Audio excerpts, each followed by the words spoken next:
Very good morning to all of you. आज है हमारा day 4 profit and gain of business and profession. हाँ बच्चों, डे 4 में हम profit and gain of business and profession करेंगे। मुझे दो बच्चों की दो इंक्वायरियाँ आ रही हैं। एक इंक्वायरी है कि मैडम आप डेप्थ में पढ़ाइए, ठीक है, वो भी एक्सेप्टेबल है। दूसरी इंक्वायरी है कि मैडम थोड़ा सा वीडियो की ड्यूरेशन को कम रखिए क्योंकि 3 आवर्स का नहीं हो पा रहा।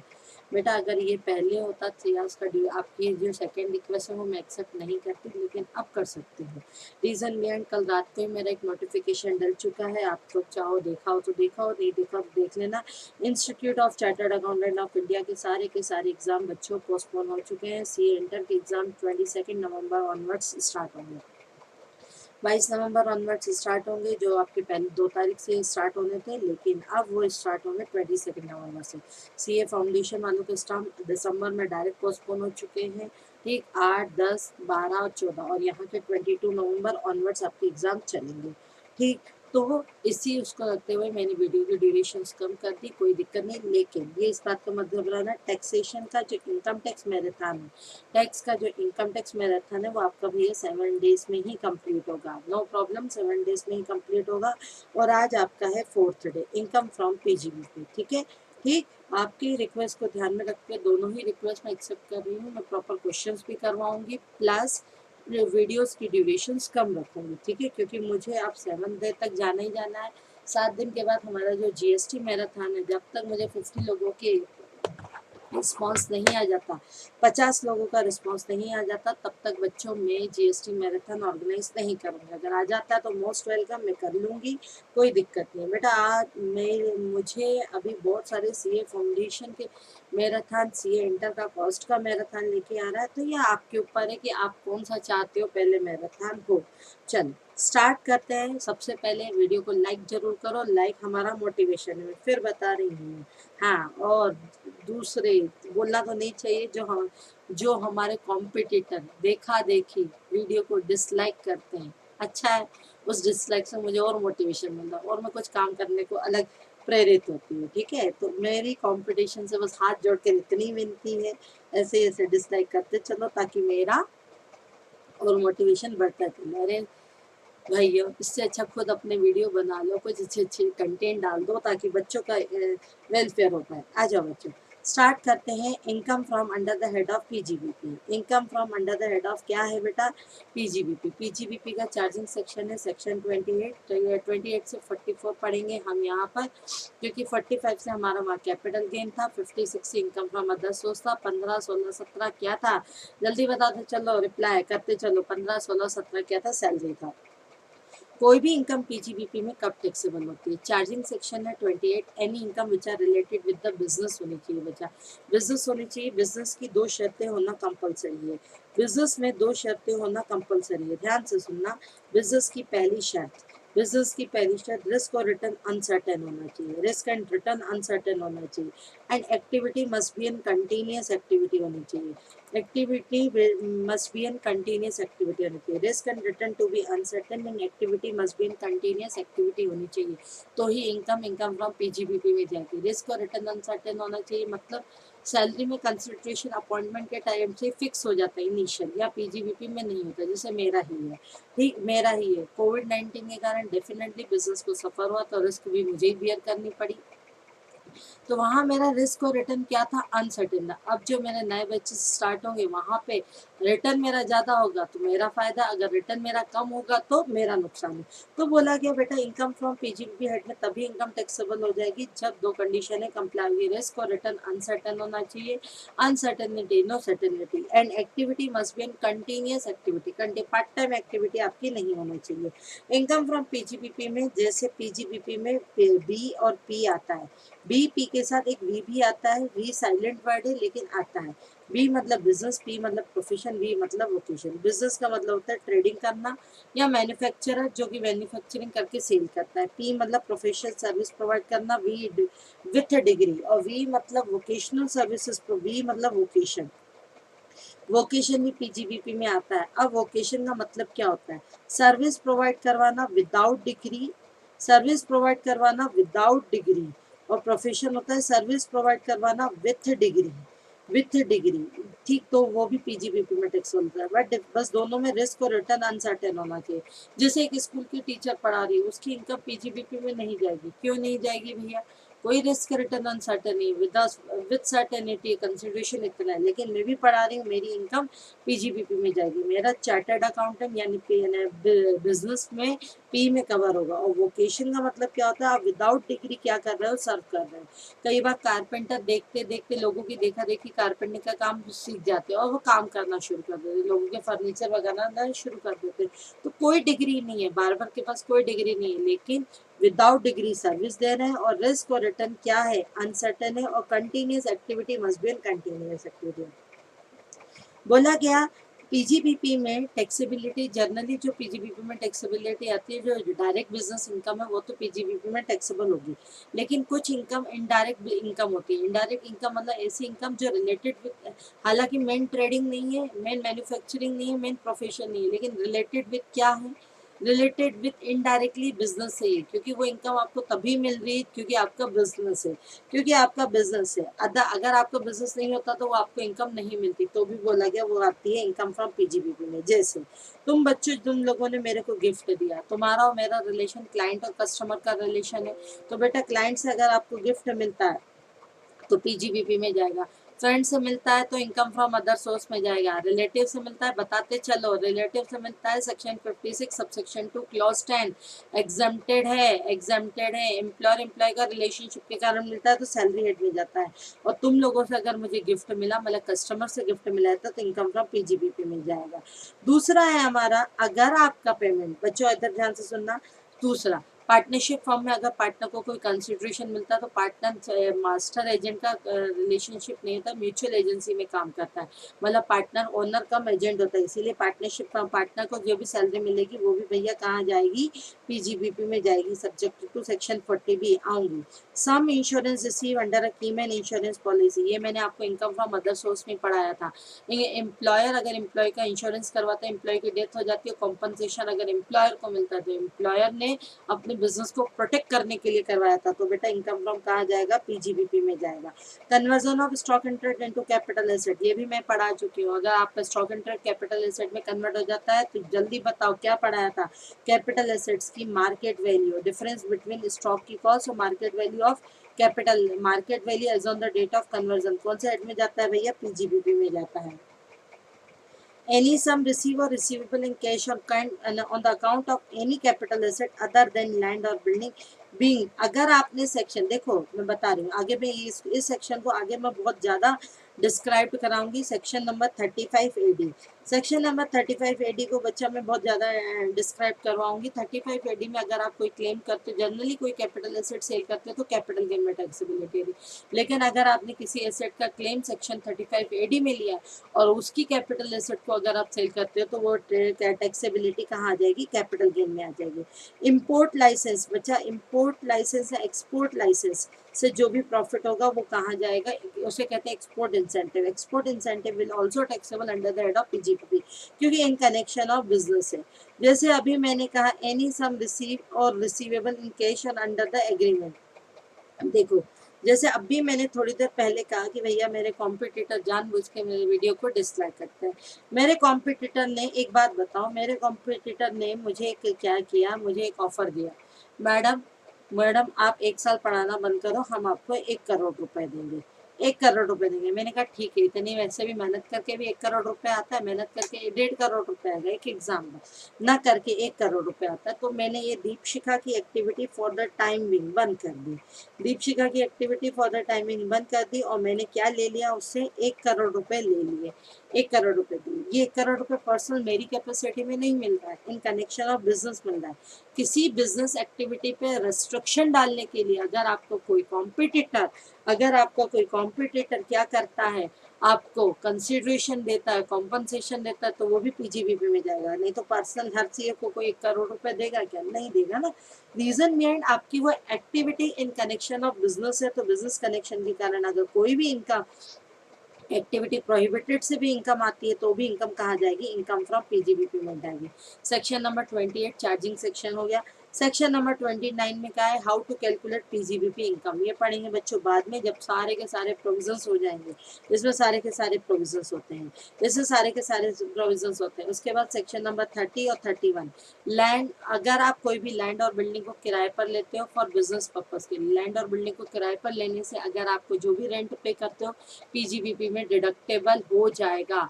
क्योंकि पीजीबीपी में डिडक्टेबल करने के लिए देखो एक चीज सुनना ध्यान से, एक मैं बता रही हूँ, पीजीबीपी की इनकम तो टैक्सेबल होती है, लेकिन पीजीबीपी की इनकम से रिलेटेड खर्चों का भी डिडक्शन मिलता है।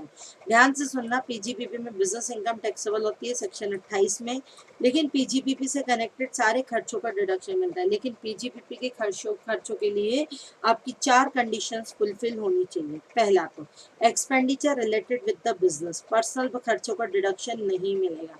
जैसे मैं अपने बिजनेस में अभी व्हाइट वॉश करवाया है तो उसका डिडक्शन मिलेगा, लेकिन मेरा अभी घर पे दिवाली के कारण व्हाइट वॉश होगा, डिडक्शन नहीं मिलेगा, नहीं मिलेगा।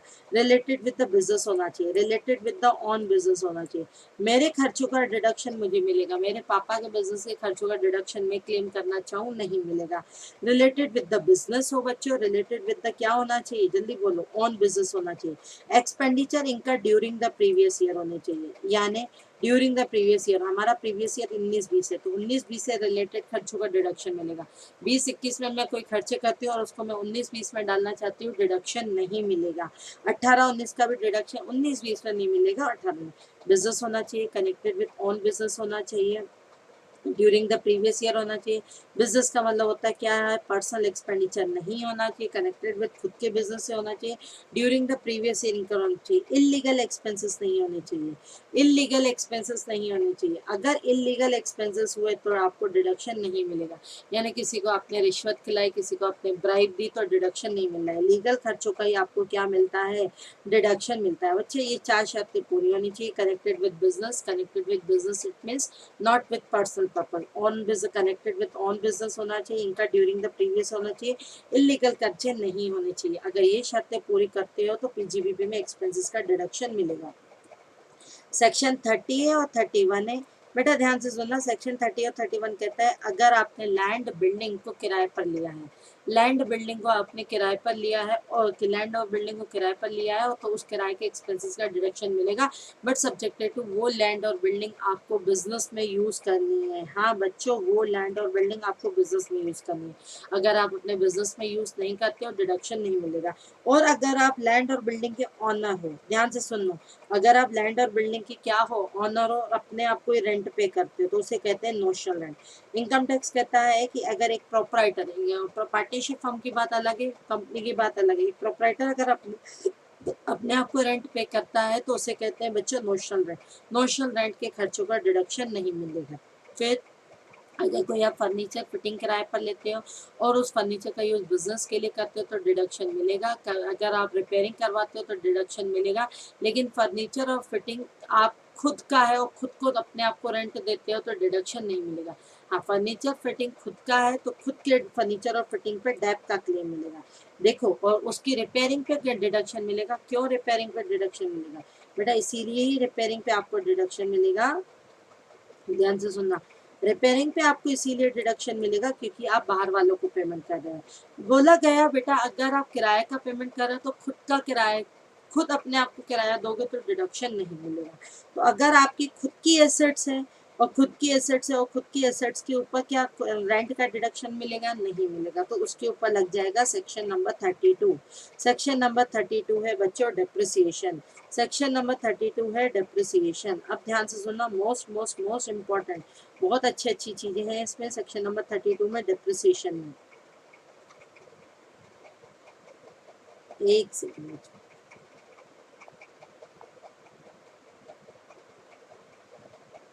बोला गया सेक्शन नंबर, कोई भी एसेट्स अगर आपके एसेट्स है और उस एसेट्स को अगर आप अपने बिजनेस में यूज करते हैं, एक एसेट्स है, एक एसेट्स को अगर आप अपने बिजनेस में क्या करते हो, यूज करते हो, तो एसेट है तो कैपिटल एक्सपेंडिचर है। कैपिटल एक्सपेंडिचर का तो आपको डिडक्शन मिलेगा नहीं।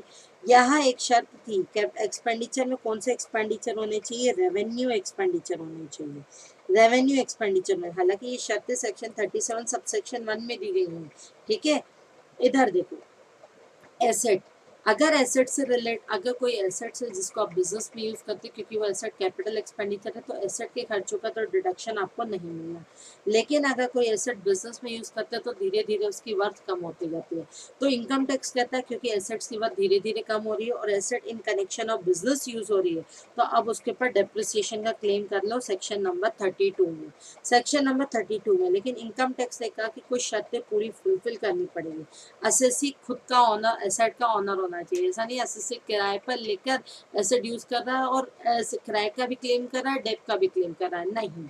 Assessee must be the owner of the assessee must be the owner of the assets.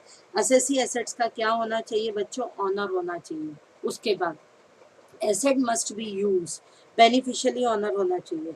Assessee must be the owner of the property. Owner में रजिस्टर्ड ऑनर जरूरी नहीं है, बेनिफिशियली अभी मैं बताती हूँ क्या होता है। अगर आपके असेसी को ऑनरशिप में हो तो जितना को ऑनर में, जैसे एक बिल्डिंग है, ये फॉर एग्जाम्पल ये लैपटॉप मैं भी यूज करती हूँ और फॉर एग्जाम्पल मेरा भाई भी यूज करता है, ठीक है। अब चलो सुनो ध्यान से, अगर वो को ऑनरशिप में है तो और मैं हम लोगों ने 50-50 में लिया हुआ है फॉर एग्जाम्पल, तो क्लेम भी प्रोपोर्शनल मिलेगा। उसको अपने बिजनेस के लिए 50 मिलेगा एक ही एसेट पर, मुझे अपने बिजनेस के लिए एक ही मिलेगा। अगर आपने एसेट्स को हायर परचेज पर एक्वायर किया है, इट विल बी प्रिज्यूम्ड आप बेनिफिशियली ऑनर हो और आपको ही डेप का क्लेम मिलेगा। एसेट का क्लेम का डिडक्शन तब मिलेगा जब आपकी एसेट्स कैपिटल एक्सपेंडिचर होनी चाहिए और वो उसका यूज बिजनेस में ड्यूरिंग द प्रीवियस ईयर होना चाहिए। During the previous year single अगर वन डे भी यूज होता है, तो आप डेप का क्लेम कर सकते हो। डेप्रिसिएशन का क्लेम करने के लिए सबसे मोस्ट इम्पॉर्टेंट चीज, business asset should be use in own business and profession. Asset should be use in own business and profession.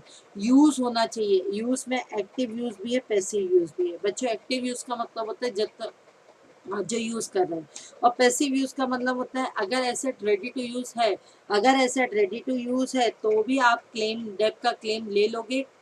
आगे बताऊंगी कुछ कंडीशंस में से रेडी टू यूज पर डेप का क्लेम आधा मिलेगा, कुछ कंडीशंस में देना बिल्कुल पूरा मिल जाएगा और कुछ कंडीशन में नहीं मिलेगा, लेकिन आपको रेडी टू यूज पे भी डेप का क्लेम मिल जाता है। रेडी टू यूज में भी अगर आप पार्शियली एसेट बिजनेस के लिए यूज कर रहे हो, पार्शियली एसेट घर के लिए यूज कर रहे हो, तो एओ चाहे तो आपका क्लेम पार्शियली कर सकता है। जैसे एक कार है, कार मैंने दीपशिका के नाम से खरीदी हुई है, मेरी कार दीपशिका की, लेकिन मैं दीपशिका के लिए तो यूज करती हूँ, साथ में मैं घर से दीपशिका आती हूँ, लेकिन साथ में मैं इसका पर्सनल पर्पस के लिए भी यूज करती हूँ। तो एओ चाहे तो मेरा क्लेम डिनाई कर सकता है आधा आधा, ठीक, आधा डिनाई कर सकता है। इसके बाद इसको अभी बता रही हूँ, डिडक्शन द अकाउंट ऑफ, हाँ, डेप्रिसिएशन का क्लेम करना बच्चा मैंडेटरी है। डेप्रिसिएशन का क्लेम करना मैंडेटरी है। अगर आपने किसी भी डेप का क्लेम नहीं किया तो माना जाएगा कि आपने क्लेम कर दिया है, ठीक। डेप्रिसिएशन क्या लगता है? डेप्रिसिएशन ब्लॉक वाइज लगता है। एक ब्लॉक की सिमिलर एसेट्स वो एक ही उसमें आती है। जैसे फॉर एग्जांपल मेरे पास दो बिल्डिंग है, तो बिल्डिंग का एक ब्लॉक बन गया, उसमें बिल्डिंग ए भी आएगी, बी भी आएगी। मेरे पास बहुत सारे फर्नीचर्स हैं, फर्नीचर फिटिंग है, तो फर्नीचर फिटिंग अकाउंट्स की तरह से अलग अलग ब्लॉक के कंसेप्ट अलग अलग नहीं जाएगा, तो फर्नीचर और फिटिंग का अलग अलग ब्लॉक बनेगा। जैसे प्लांट और मशीनरी, मेरे पास एसी है, अच्छा ध्यान से सुनना, मेरे पास एसी भी प्लांट एंड मशीनरी में आता है। मेरे पास टू व्हीलर भी प्लांट एंड मशीनरी में आता है। मेरे पास कार है, वो भी प्लांट एंड मशीनरी में आता है। तो इन सब का बच्चों क्या बनेगा? एक ही ब्लॉक बनेगा, अलग अलग नहीं बनेगा। अब ब्लॉक कंसेप्ट में किस तरीके से डेप्रिसिएशन लगता है बच्चों? एक रिक्वेस्ट है, सेक्शन 32 मोस्ट इम्पॉर्टेंट है, ठीक। अगर आपको बिल्कुल नहीं आता है तो एक बार गो थ्रू कर लो, बोलो तो मैं आपको लेक्चर दे दूंगी उसका। यहाँ मेरा सिर्फ रिवीजन चल रहा है बच्चों, ठीक है। इधर देखो, सबसे पहले आता है ओपनिंग डब्ल्यूडीवी। ब्लॉक में जो भी एसेट्स की डब्ल्यूडीवी होगी उसमें ओपनिंग डब्ल्यूडीवी में addition during the year add कर दोगे। ओपनिंग डब्ल्यूडीवी में बेटा क्या ऐड करोगे? Addition during the year, actual cost of asset acquired during the previous year, minus कर दोगे सेल प्रोसीड, माइनस करोगे sale proceed of the asset in which sold destroyed during the previous year। ये आ जाएगी WDV। इस WDV पे क्या लगा दोगे, डेप्रिसिएशन एज पर जो इनकम टैक्स प्रिस्क्राइब करेगा उसी को लगाओगे। ये आ जाएगी भैया क्लोजिंग WDV। ठीक, डेप्रिसिएशन के रेट इनकम टैक्स प्रिस्क्राइब करेगा, opening WDV plus addition during the year minus rent during the year. ठीक, ये आ जाएगा WDV for depreciation purpose minus depreciation for the depreciation for the previous year percentage prescribed by the income tax। यह आ जाएगा closing value of block. बच्चों अब ध्यान से सुनना, आपने अगर कोई भी एसेट, ध्यान से सुनना, आपने अगर जैसे एक ब्लॉक है जिसकी ओपनिंग WDV है बच्चों, एक ब्लॉक है जिसकी ओपनिंग WDV 8 लाख, हमने एक और जो उसका प्लांट एंड मशीनरी का ब्लॉक है, और हमने उसमें क्या किया, एडिशन ड्यूरिंग द ईयर किया। बच्चों हमने उसमें क्या कर दिया, एडिशन क्या कर दिया, ड्यूरिंग द ईयर कर दिया। एक एसेट खरीदी थी 1 जुलाई 2019 को, ठीक है, 2 लाख की 1 जुलाई 2019 को एसेट खरीदी। 8 लाख और 2 लाख, बेटा कितना होता है 8 लाख और 2 लाख, जल्दी बोलो। 8 लाख और 2 लाख कितना होता है, 10 लाख रुपए। ओपनिंग WDV में एडिशन ड्यूरिंग द ईयर आ गया, 8 लाख और 2 लाख 10 लाख, और हमने वो एक एसेट है ये 2 लाख में खरीदी। सेम है कोई दूसरी एसेट्स थी, बेटा ध्यान से सुना, 1 जुलाई 2019 को 2 लाख की एसेट खरीदी, 1 फरवरी 2020 को इस ब्लॉक में से एक प्लांट और मशीनरी 40,000 रुपए में बेच दिया। तो माइनस कर दोगे sale proceed during the year, minus कर दोगे sale proceed during the year, कर दोगे बेटा कितना, 40,000। अब 10 लाख रुपए में से 40,000 गए, कितना बचता है बच्चों, 10 लाख रुपए में से 40,000 गए, कितना बचता है, 9,60,000 रुपए बचता है। अब ध्यान से सुनना बेटा, 9,60,000 रुपए लगता है, प्लांट एंड मशीनरी पे डेप लगता है 15%, तो डेप्रिसिएशन कितने पे लगेगा, 9,60,000 पे। 9,60,000 रुपए पे क्या लग जाएगा, 15% का, 9,60,000 पे 15% का डेप्रिसिएशन लग जाएगा। कितना लग जाएगा, 1,44,000। ठीक है, 1,44,000 का क्या लग जाएगा, डेप्रिसिएशन लग जाएगा। 9,60,000 1,44,000 का डेप्रिसिएशन लग जाएगा, तो WDV कितनी हो जाएगी भाई, WDV कितनी हो जाएगी, 8 लाख क्या आ जाएगी, 16,000 रुपए की WDV आ जाएगी। अब सुनो, तुम लोगों का हो सकता है ये क्वेश्चन अराइज हो, अगर पहले पढ़ा है तो नहीं होगा, वो समझ आ गया होगा, नहीं पढ़ा तो ये हो सकता है, मैडम 1 जुलाई को खरीदी, एसेट 9 महीने यूज हुई, अकाउंट्स के हिसाब से तो 9 महीने का डेप लगना चाहिए, और यहाँ पे 11 महीने, सॉरी 10 महीने एसेट पूरी यूज हो गई है, तो इस पर डेप लगना चाहिए। ये 40,000 तो पूरा आपने रिड्यूस कर दिया, और ये 2 लाख रुपए आपने पूरा ऐड कर दिया। हाँ बेटा, अगर PGBP ये कहता है selling year fully ignore, selling year fully ignore, purchasing year fully consider, purchasing year fully consider. इसका मतलब क्या, अगर आपने एसेट परचेज किए, कभी भी परचेज किए, कभी भी परचेज किए, फुल डेप लगा दो।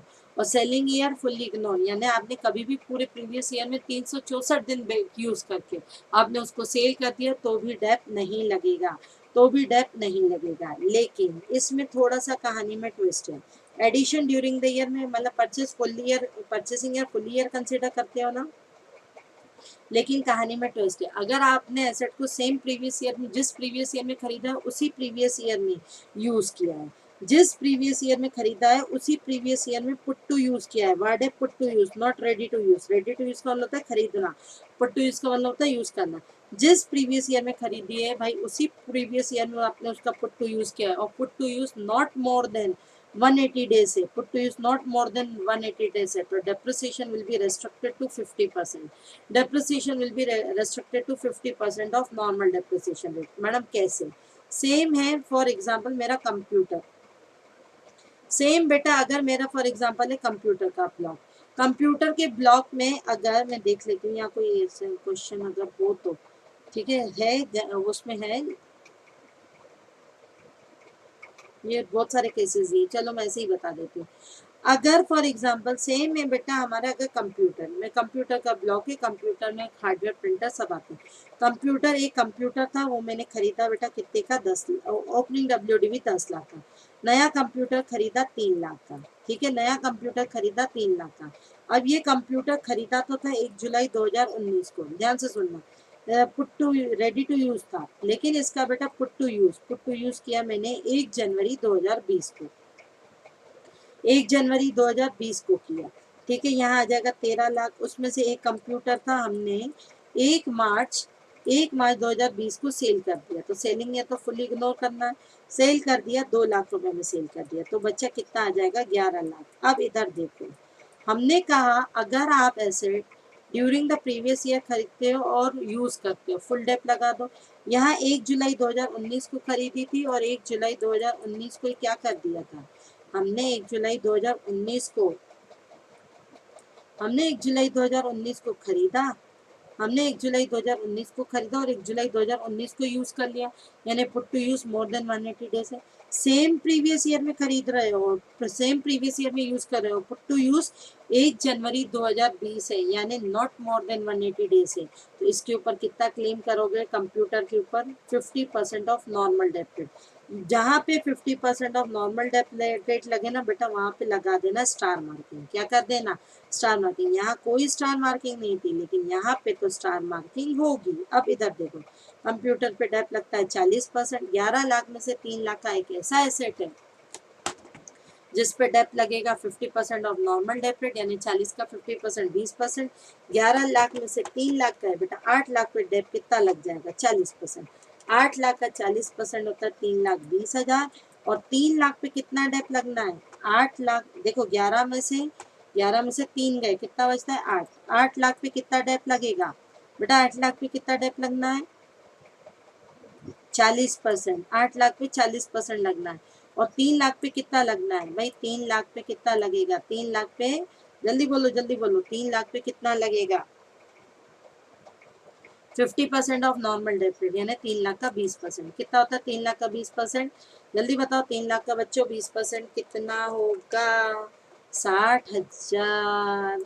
8 लाख का 40% कितना होगा, 3,20,000। तो बेटा 3,80,000 का डेप लगेगा।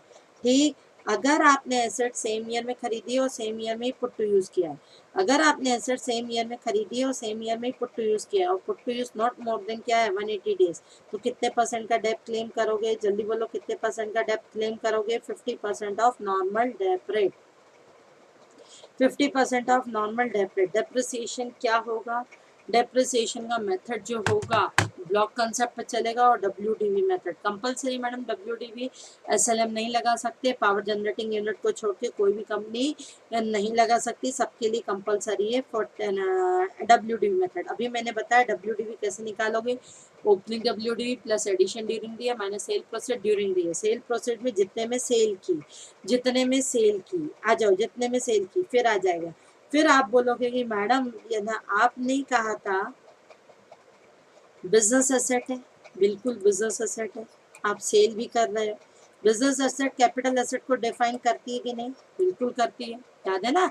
Personal asset which are used by personal asset which are used by associates family member does not treated as capital asset. Business asset तो करती है, तो कैपिटल बिजनेस एसेट को सेल करे और कैपिटल एसेट को डिफाइन करता है, तो कैपिटल गेन लगना चाहिए, लगेगा कैपिटल गेन। लेकिन अगर आप डेप्रिशिएबल एसेट्स, सेल करते हो, कैपिटल गेन तब लगेगा जब ब्लॉक सीज हो जाए, जब आपका ब्लॉक सीज हो जाए। सीज होने का मतलब होता है ब्लॉक खत्म हो जाए, दूसरा ब्लॉक आपका नेगेटिव हो जाए, ब्लॉक नेगेटिव हो जाए तभी कैपिटल गेन लगेगा, अदरवाइज नहीं लगेगा। जैसे मेरे पास बहुत सारी फर्नीचर रखा था, बहुत सारा फर्नीचर रखा था, ये सारी चीज़ें फैन टेबल, ये सारी चीज़ें फर्नीचर्स में काम हो रही है। और मेरे पास 4-5 कंप्यूटर भी रखे थे, बिल्कुल मेरे पास 4-5 कंप्यूटर भी रखे थे। उसके पास मेरे पास 2 बिल्डिंगें भी थी जिसको हम बिजनेस के लिए यूज़ करते थे, जिसको आप बिजनेस के लिए यूज़ करते थे। ठीक है, ये 4 हमारे फर्नीचर रखे थे, 5 मेरे कंप्यूटर रखे थे, 2 मेरी बिल्डिंग रखी थी। बच्चा आप ध्यान से सुनना, ओपनिंग डब्ल्यूडीवी 5 लाख थी, कंप्यूटर की ओपनिंग डब्ल्यूडीवी 6 लाख था। ठीक है, कंप्यूटर की ओपनिंग डब्ल्यूडीवी 6 लाख था, और बिल्डिंग की डब्ल्यूडीवी बेटा कितनी थी, 25 लाख थी। बिल्डिंग की डब्ल्यूडीवी बेटा कितनी थी, 25 लाख थी। Addition during the year, furniture एक ऐड कर दिया 2 लाख रुपए का, addition during the year, furniture तो 5 और 2 कितना होता है भाई, 7 लाख। ध्यान से सुनो, 5 और 2 7 लाख। उसके बाद कंप्यूटर ऐड नहीं किया, बिल्डिंग भी ऐड नहीं की। फॉर एग्जाम्पल माइनस कर दोगे sale during the year, minus कर दोगे सेल ड्यूरिंग द ईयर। अब ध्यान से सुनना बेटा, sale during the year, sale during the year जब आप माइनस करोगे, मैंने दो फर्नीचर्स बेच दिए, दो फर्नीचर बेच दिए, दो फर्नीचर बेचे भैया 3 लाख में, फॉर एग्जाम्पल 3 लाख में बेचे। इसके बाद बेटा मैंने कंप्यूटर, इसके बाद मैंने क्या किया, कंप्यूटर भी बेचा। मेरे पास कंप्यूटर कितने रखे थे, मेरे पास कितने कंप्यूटर थे, 5। मैंने पांचों के पांचों कंप्यूटर बेच दिए। नहीं खरीदने थे, नए खरीदने थे, इस साल मैं खरीद नहीं पाई, अगले साल खरीदूंगी। ठीक है, इस साल मैं खरीद नहीं पाई, अगले साल खरीदूंगी। लेकिन इस साल तो मैंने एडिशन ड्यूरिंग द ईयर 0 किया, लेकिन पांचों के पांचों कंप्यूटर बेच दिए। मैंने कहा टेक्नोलॉजी खराब हो गई है, मतलब अब नई नई जनरेशन वाला कंप्यूटर खरीदूंगी, वो भी अगले साल खरीदूंगी, तो इस साल एडिशन में आएगा ही नहीं। तो यहाँ पे बेटा आ जाएगा, ये तो था एडिशन ड्यूरिंग द ईयर है ही नहीं, तो ये 6 लाख। अब पांचों के पांचों कंप्यूटर मैंने बेच दिए 4 लाख में। दो बिल्डिंग थी, एक बिल्डिंग बेच दी, एक बिल्डिंग बेच दी भाई 30 लाख में, एक बिल्डिंग बेच दी 30 लाख में। आ जाओ, अब सुनो ध्यान से। डेप्रिसिएशन ये है 7 लाख माइनस 3 लाख, कितना होता है 7 लाख माइनस 3 लाख, 4 लाख। 25 लाख माइनस 30 लाख। अब इधर देखो, 6 लाख का कंप्यूटर 4 लाख में बेचा है, लेकिन मेरे पास क्या, मेरे पास क्या ब्लॉक में एसेट है, ब्लॉक में एसेट 0। वाई ब्लॉक में एसेट 0, वाई ब्लॉक में एसेट 0, क्योंकि 5 कंप्यूटर थे, पांचों बेच दिए। तो बेटा जब एसेट ही ना हो तो काय का dep, dep will be charge on asset, asset ही नहीं है ब्लॉक में तो काय का डेप। ओके, उसके बाद यहाँ पे ब्लॉक में एसेट है, दो बिल्डिंग थी, एक बिल्डिंग बेच दी, बिल्कुल दो बिल्डिंगें थी बेटा, एक बिल्डिंग मैंने क्या कवर कर दी, एक बिल्डिंग मैंने बेच दी, लेकिन एक बिल्डिंग रखी है। लेकिन ये ब्लॉक क्या हो गया भैया, बोलो, ये ब्लॉक क्या हो गया, नेगेटिव। ये ब्लॉक नेगेटिव, नेगेटिव पे क्या डेप सेव करोगे क्या, एसेट पे डेप का क्लेम करते हो, तो यहाँ पे भी नो डेप लगेगा, तो यहाँ पे भी नो डेप लगेगा। बेटा बोला गया डेप्रिसिएशन तभी लगता है जब ब्लॉक में एसेट हो, ब्लॉक अवेलेबल हो। अगर ब्लॉक में एसेट, ब्लॉक अवेलेबल है लेकिन एसेट नहीं है, जैसे इसमें, और ब्लॉक नेगेटिव हो गया तो डेप नहीं लगेगा। बोला गया अब आप यहाँ एसेट सेल कर रहे हैं तो कैपिटल गेन भी लगना चाहिए। बोला गया बिजनेस एसेट को सेल करोगे तो कैपिटल गेन तब लगेगा जब ब्लॉक सीज या ब्लॉक नेगेटिव हो जाए, इस केस में कैपिटल गेन लगेगा। इस केस में आपने एसेट भले सेल की तो भी कैपिटल गेन नहीं लगेगा। कैपिटल गेन कौन कौन से ब्लॉक पे लगेगा, कैपिटल गेन कंप्यूटर पे लगेगा और बिल्डिंग पे लगेगा। अब कैपिटल गेन बोला गया बिजनेस एसेट भले कितने भी साल से यूज कर रहे हो, always treated as short term capital gain. क्यों, वहां मैंने पढ़ाया था शॉर्ट टर्म के लिए ड्यूरेशन क्या था, 36, 24 और 12, लेकिन यहाँ बोला गया क्योंकि बेटा हर साल इसकी WDV आती है, हर साल आप WDV आती है, पास्ट को जीके है, धीरे धीरे डेप का क्लेम कर करके आज पे आ चुके हो, तो डेप्रिशिएबल एसेट पर हमेशा शॉर्ट टर्म कैपिटल गेन लगेगा। कैसे लगता है डेप्रिशिएबल एसेट पे capital gain, short term sale consideration minus selling expenses, sale consideration minus selling expenses minus opening WDV और minus addition during the year, minus addition during the year, ये आ जाएगा short term capital gain, ये आ जाएगा short term capital gain या loss. क्या इसमें कैपिटल गेन लगेगा, नो कैपिटल गेन। डेप का क्लेम होगा, हाँ, यहाँ कैपिटल गेन लगेगा, कैपिटल गेन लगेगा, डेप का क्लेम नहीं और नहीं। ठीक है, ठीक। आ जाओ बेटा, सेल कंसिडरेशन कितने में एसेट सेल की, computer 4 lakh. For example selling expenses नहीं है मेरे क्वेश्चन में, मेरे क्वेश्चन में आपको क्या नहीं मिलेंगे, लेट्स से मेरे क्वेश्चन में आपको क्या नहीं मिलेंगे, सेलिंग एक्सपेंसेस नहीं मिलेंगे, यहाँ सेलिंग एक्सपेंसेस नहीं मिलेंगे। ओके, अब चलो इधर देखो, यहाँ पे कितने के सेल कंसिडरेशन भाई, सेल कंसिडरेशन 3 लाख का, यहाँ सेलिंग एक्सपेंसेस नहीं मिलेंगे। ओपनिंग WDV बेटा कितना है, जल्दी बोलो, ओपनिंग WDV कितना है, ओपनिंग WDV है 6 लाख, 6 लाख, और यहाँ पे ओपनिंग WDV कितना है 25 लाख, यहाँ पे ओपनिंग WDV है 25 lakh, addition during the year भी कुछ नहीं है, ये आ जाएगा नेट कंसिडरेशन 4 लाख और बेटा 3 lakh, 30 lakh, I am sorry 30 lakh. 4 lakh की एसेट 6 लाख, सॉरी 4 लाख मिले, 6 लाख की WDV थी, तो 2 लाख का शॉर्ट टर्म कैपिटल लॉस और 5 लाख का short term capital gain. 5 lakh का बेटा क्या आ जाएगा, शॉर्ट टर्म कैपिटल क्या आ जाएगा, गेन आ जाएगा। डेप्रिशिएबल एसेट पे कैपिटल गेन, डेप्रिशिएबल एसेट पे तब डेप नहीं लगेगा जब ब्लॉक सीज या ब्लॉक नेगेटिव हो जाए, उस केस में क्या लगेगा, ब्लॉक सीज और ब्लॉक नेगेटिव हो जाता है, तो बच्चों जल्दी बताओ, ब्लॉक सीज और ब्लॉक नेगेटिव हो जाता है तो उस केस में क्या लगेगा, बोलो बोलो, ब्लॉक सीज और ब्लॉक नेगेटिव हो जाए तो बच्चों उस केस में क्या लगेगा, क्या लगेगा, रिप्लाई करो कैपिटल गेन। आ जाओ, डेप के रेट क्या है, इनकम टैक्स वालों ने कहा डेप अपनी मर्जी से नहीं लगाओगे, पहले तो डेप डब्ल्यूडीवी से लगाना। दूसरा बोला क्या, डेप के रेट क्या है, डेप के रेट इनकम टैक्स वालों ने प्रिस्क्राइब कर दिए हैं। अगर आपकी बिल्डिंग रेसिडेंशियल बिल्डिंग में अपना बिजनेस चलाते हो, रेसिडेंशियल बिल्डिंग में रहते हो, no dep claim, business asset not be use in business. लेकिन रेसिडेंशियल बिल्डिंग में अगर आप अपना बिजनेस चलाते हो 5% का क्लेम करोगे, नॉन कमर्शियल बिल्डिंग में बिजनेस चलाते हो तो 10% का क्लेम करोगे। Temporary erections, temporary erection wooden structure 40%। ठीक, पहले ये 100% लगता था लेकिन अब ये 40% हो चुका है। टेम्पररी इरेक्शन यानी फिल्मों की जो शूटिंग्स होती है, सेट्स होते हैं, फर्नीचर फिटिंग पे बेटा 10% होगा। Plant and machinery including, including motor car, plant and machinery including motor car, two wheeler which are not use by hiring business.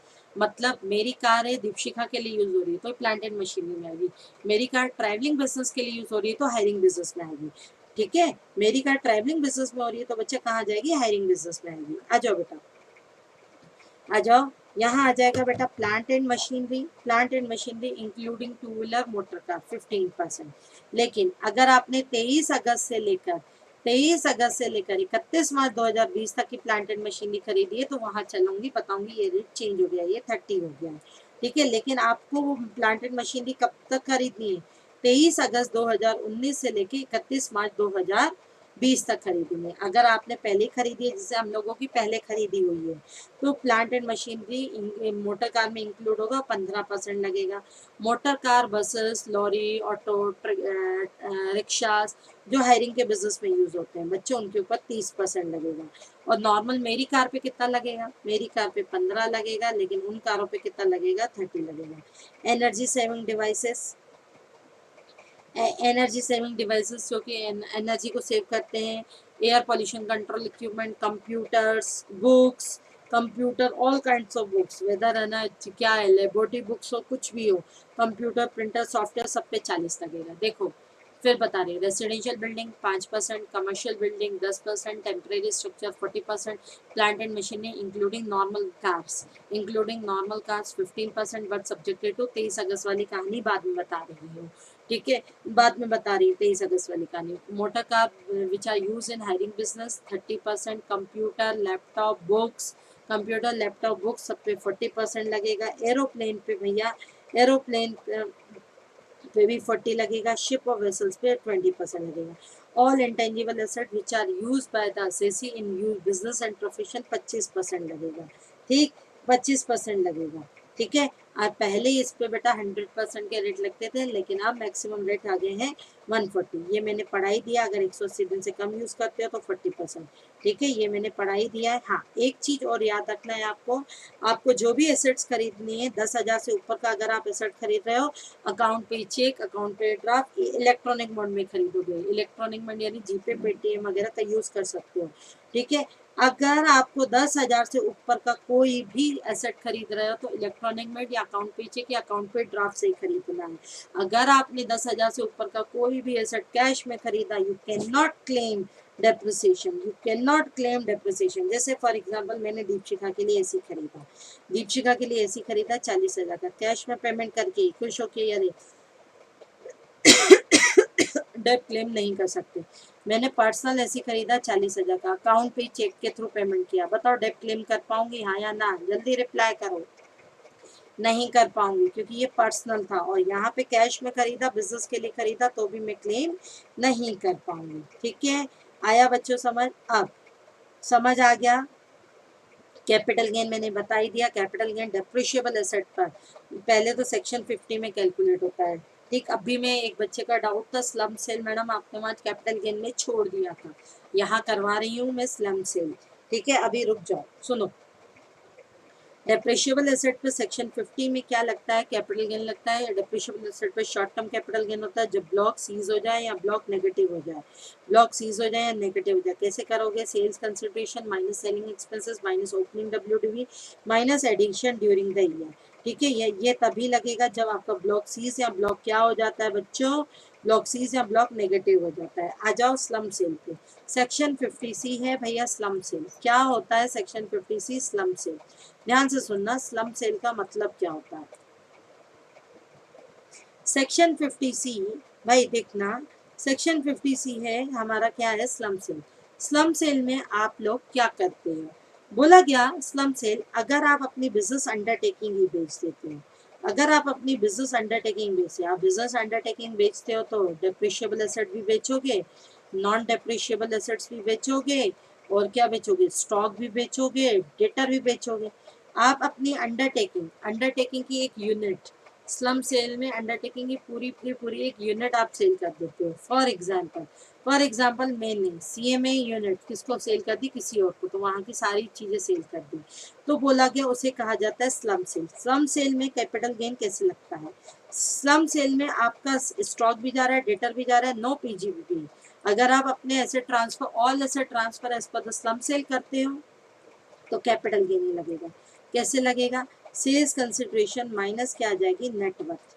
Sales consideration minus क्या आ जाएगी, नेटवर्थ। अब नेटवर्थ कैसे निकालोगे, नेटवर्थ कैसे निकालोगे, नेटवर्थ में लोगे डेप्रिशिएबल एसेट्स की डब्ल्यूडीवी लोगे, नॉन डेप्रिशिएबल एसेट्स में, नॉन डेप्रिशिएबल एसेट्स में लैंड की बुक वैल्यू लोगे, लैंड की बुक, नॉन डेप्रिशिएबल एसेट्स में लैंड की कॉस्ट लोगे, और अदर एसेट्स की जैसे स्टॉक हो गया, पीजीबीपी हो गया, सॉरी स्टॉक हो गया, डेटर हो गया, उसकी आप बेटा क्या ले लोगे, बुक वैल्यू ले लोगे, जितने में बुक वैल्यू अप्लाई हो रही है। माइनस क्या करोगे भैया, अब सम सेल में आपने सब कुछ सेल कर दिया तो लाइबिलिटियां भी सेल की होगी, तो माइनस कर दोगे लाइबिलिटी, तो बेटा लाइबिलिटी की भी आप कौन सी वैल्यू ले लोगे, बुक वैल्यू ले लोगे। ये आ जाएगी आपकी नेटवर्थ। नेटवर्थ सेल कंसिडरेशन में से आपने नेटवर्थ माइनस किया तो ये आ जाएगा कैपिटल गेन। अब ये शॉर्ट टर्म कैपिटल गेन है या ये लॉन्ग टर्म कैपिटल गेन है, इट्स डिपेंड ऑन अंडरटेकिंग। अगर अंडरटेकिंग 36 महीने या उससे ज्यादा है तो लॉन्ग टर्म है, अगर पूरा भले उसमें एसेट शॉर्ट टर्म हो लेकिन अंडरटेकिंग 24 महीनों 36 महीनों से कम है, अंडरटेकिंग 36 महीनों से कम है तो शॉर्ट टर्म है। स्लम सेल का मतलब होता है एक बिजनेस की एक पूरी एंटायर यूनिट सेल कर देना, ठीक, इंडिविजुअल एसेट सेल न करके एंटायर यूनिट सेल करना, वहां पे स्लम सेल का सेक्शन 50C लगता है कैपिटल गेन में। ठीक है, वहां सेक्शन 50C लगता है कैपिटल गेन में। आया बच्चों समझ, आ जाओ, आ जाओ बच्चों, इधर आ जाओ।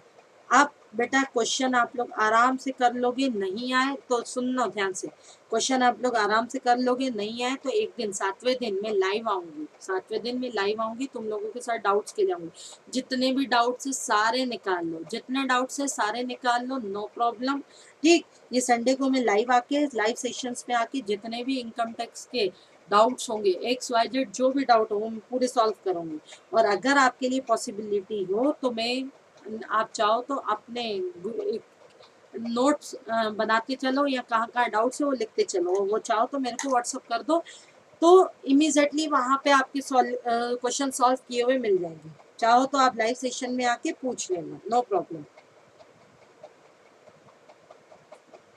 आ जाओ बच्चों, इसके बाद power generating unit generally syllabus में नहीं है, छोड़ दो बेटा, कोई दिक्कत नहीं है, क्योंकि इंटर और एग्जीक्यूटिव है, इंटर और एग्जीक्यूटिव में पावर जनरेटिंग नहीं आता। फिर भी अगर आपको लगता है तो मैं फिर थोड़ा सा बता देती हूँ, इसको फाइनल लेवल पे बहुत डिस्क्राइब किया गया है। ठीक है, इधर ध्यान से सुनना, बोला गया depreciation under the SLM method, depreciation under the SLM method, SLM method में वही डेप कंपनी क्लेम कर सकती है जो पावर जनरेटिंग यूनिट्स हो, पावर जनरेटिंग यूनिट्स हो, और उसको उसके पास ऑप्शन है, जैसे इंस्टीट्यूट ने, ICI ने आपके पास ऑप्शन आउट का स्कीम रखी है, उसके पास भी ऑप्शन है। ऑप्शन ये है कि चाहे तो, ऑप्शन ये है कि अगर बेटा वो चाहे, अगर वो क्या करे, चाहे तो क्या कर सकती है, ये ऑप्शन SLM का ऑप्शन ऑप्ट कर सकती है। SLM का ऑप्शन अगर उसको ऑप्ट करना है तो रिटर्न फाइल करने से पहले, रिटर्न फाइल करने से पहले उसको ये ऑप्शन ऑप्ट कर लेना पड़ेगा। अगर, और एक बार अगर ये ऑप्शन ऑप्ट कर लिया तो वो कभी भी विड्रॉल नहीं कर पाएगी। क्या ऑप्शन ऑप्ट करना है कि मुझे SLM ऑप्ट करना है, अगर एक बार SLM ऑप्ट कर दिया तो कभी भी अपनी जिंदगी में विड्रॉल नहीं कर पाएगी। और उसको ऑप्शन, जैसे एक पावर जनरेटिंग यूनिट है WDV, जर्नली तो लॉ WDV कहता है, ठीक है, जर्नली लॉ क्या कहता है बच्चों, WDV कहता है, WDV कहता है, WDV कहता है। अब उसको लगता है जैसे फाइनेंशियल ईयर 19-20 में उसको क्या करना चाहिए, नहीं नहीं SLM आप करना चाहिए। तो 19-20 की रिटर्न फाइल करने से पहले, 19-20 का बच्चा क्या करने से पहले जल्दी बताओ, 19-20 का रिटर्न फाइल करने से पहले, रिटर्न फाइल करने की ड्यू डेट से पहले उसको ये ऑप्शन ऑप्ट करना है। और एक बार ऑप्शन ऑप्ट कर दिया तो अगले आने वाले कई सालों तक, अगले आने वाले कई सालों तक उसको ये ऑप्शन को विड्रॉल नहीं कर पाएगी। चलो अब सुनो ध्यान से, एक है नॉर्मल डेप्रिसिएशन और एक है बच्चा एडिशनल डेप्रिसिएशन। नॉर्मल डेप्रिसिएशन हर बंदा क्लेम करता है, एडिशनल डेप्रिसिएशन वही बंदा क्लेम करता है जो मैन्युफैक्चरिंग में डील करता है। जो मैन्युफैक्चरिंग एंटिटी है, हम लोग एडिशनल डेप क्लेम नहीं कर सकते। हम लोग बच्चों एडिशनल डेप्रिसिएशन क्या नहीं कर सकते, क्लेम नहीं कर सकते। एक होता है नॉर्मल डेप्रिसिएशन और एक होता है बच्चों एडिशनल डेप्रिसिएशन। एडिशनल डेप्रिसिएशन कौन क्लेम करता है, एडिशनल डेप्रिसिएशन क्लेम करेगा कौन, एडिशनल डेप्रिसिएशन बच्चों कौन क्लेम करेगा, additional depreciation manufacturing entity claim करेगी। एक मैन्युफैक्चरिंग एंटिटी जिसने सिर्फ प्लांट एंड मशीनरी खरीदा हो, additional depreciation to be claim only on plant and machinery, no furniture fitting, no computer, no, अगर कंप्यूटर वो उसमें मैन्युफैक्चरिंग में आता है तो क्लेम करेगा, नहीं तो नहीं करेगा, नो बिल्डिंग। अगर कोई मैन्युफैक्चरिंग एंटिटी वो नई प्लांट और मशीनरी खरीदते हैं, न्यू प्लांट एंड मशीनरी खरीदते हैं, न्यू का मतलब होता है सेकेंड हैंड नहीं होनी चाहिए, और वो इंस्टॉल करवाती है 31 मार्च 2005 के बाद, जो कि जर्नली अभी क्लेम करेगी, तो वो चाहे नहीं कंपलसरी वो नॉर्मल डेप तो क्लेम करेगी करेगी। प्लांट एंड मशीनरी पे नॉर्मल डेप 15% क्लेम करेगी और वो additional depreciation 20% on cost claim करेगी, once in a life time. Once in a life time, once in a life time यानी एक ही बार। तो कौन सा साल यूज करेगी, जिस साल उसने एसेट को पुट टू यूज किया। तो क्या मैडम 15 नहीं मिलेगा, अरे भाई 15 भी मिलेगा, 15 + 20, 15 भी मिलेगा और 15 भी मिलेगा और साथ में क्या मिलना है आपको, 20% भी मिलना है, ठीक है। और लेकिन ये 15 तो आगे आने वाले कई सालों तक मिलेगा, लेकिन ये वाला once in a life time होगा। हालांकि जिस साल उसने एडिशनल प्लांट एंड मशीनरी खरीदी उस साल उसका पुट टू यूज क्या है, नॉट मोर देन 180 डेज है, तो 10% क्या मिलेगा, 10% मिल जाएगा। जिस ईयर में आपने एसेट खरीद 10% मिल जाएगा एक साल, और अगले साल कितना मिलेगा 10%। तो बेटा एडिशनल डेप्रिसिएशन का क्लेम कितना कर सकता है, एक मैन्युफैक्चरिंग एंटिटी होनी चाहिए, मैन्युफैक्चरिंग सर्विस प्रोवाइडर नहीं होनी चाहिए, उसने एडिशनल प्लांट एंड मशीनरी खरीदा, एडिशनल प्लांट एंड मशीनरी पे once in a life time 20% का क्लेम कर सकती है when asset ready to use. If asset ready to use not more than 180 days then 50% claim, rest of the claim in next year, ठीक। Additional plant and machinery में eligible plant and machineries होनी चाहिए। Eligible का मतलब मैंने दो तो चीजें बता दी है, दो चीजें क्या बताइए, पहली चीज asset must B plant and machinery होनी चाहिए, फ्रॉम बिजनेस प्रमाइसेस पे नहीं मिलेगा, ऑफिस प्रमाइसेस पे नहीं मिलेगा, ऑफिस कंप्यूटर पे नहीं मिलेगा। हाँ अगर फैक्ट्री में कंप्यूटर यूज हो रहा है तो उसका मिल जाएगा। Office appliances, road transport vehicles पे एडिशनल डेप नहीं मिलता, सिर्फ मैन्युफैक्चरिंग प्लांट्स पे मिलता है, मैन्युफैक्चरिंग प्लांट्स पे मिलता है, ठीक। शिप्स और एयरक्राफ्ट पर नहीं मिलेगा। सेकंड हैंड मशीन नहीं होनी चाहिए, सेकंड हैंड किसी और के द्वारा यूज की मशीन को आप यूज करो, बोलो मैं एडिशनल क्लेम दूंगा, इनकम टैक्स नहीं देगा, इनकम टैक्स बेटा नहीं देगा, ठीक। कोई भी एक ऐसी एसेट पर एडिशनल डेप का क्लेम नहीं मिलेगा जिस पर नॉर्मल डेप 100% मिलता है, जो कि अब खत्म हो चुका है, अब तो मैक्सिमम अलाउ 40% ही रहा है। अब मैक्सिमम अलाउ कितना रहा है, मैक्सिमम अलाउ कितना रहा है भैया, 40% का है। एडिशनल डेप का क्लेम आप तभी भी ले सकते हो जब ब्लॉक, जिस साल में ब्लॉक नेगेटिव हो जाए या सीज हो जाए, तो भी आप एडिशनल डेप का क्लेम ले सकते हो। एडिशनल डेप मिलता है 50%, सॉरी एडिशनल डेप का क्लेम मिलता है 20% और normal 20% on actual cost, once in a life time, once in a life time additional dep to be claim. कितना एडिशनल डेप का क्लेम करोगे, 20%। एडिशनल डेप का क्लेम कितना करोगे भाई, 20% एडिशनल डेप्रिसिएशन का क्या कर लोगे बेटा, क्लेम करोगे। बढ़े आगे, बढ़ा जाए आगे।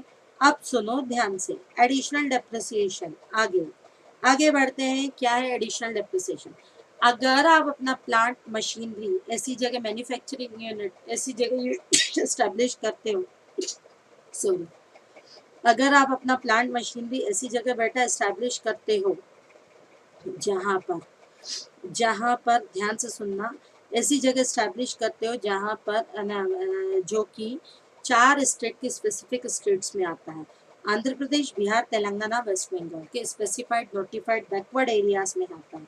अगर इन जगहों पर आंध्र प्रदेश, बिहार, तेलंगाना, वेस्ट बंगाल इन जगहों पर अगर आप क्या करते हैं अपनी मैंने स्पेसिफाइड एरियाज में, इनकी भी नॉर्मल एरियाज नहीं, बिहार में पटना नहीं, इनकी जो गवर्नमेंट के द्वारा नोटिफाइड एरिया है, इनमें अगर आप क्या करते हो मैन्युफैक्चरिंग प्लांट अपना स्टैब्लिश करते हो तो एडिशनल प्लांट 20 की जगह बेटा कितना मिलेगा 35%।